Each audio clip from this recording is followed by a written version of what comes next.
So this platform provides all the people from the globe one single platform where all the aspects and all the angles of the Ayurveda, they will get the idea.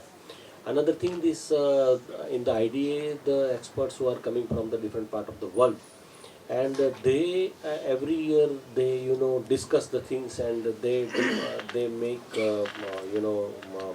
some decisions and resolutions that this should be done for the betterment of the Ayurveda in the different part of the world. So there are panel discussion is also there, and there are near about 500 oral research papers going to be presented by different scientists from international scholars and national scholars. Those national scholars also professors, readers, and PG scholars, PhD scholars, they are going to present their paper. Even with some physicians, कई वैद्य लोग जो है उनका भी research paper, उनका case studies they are going to present.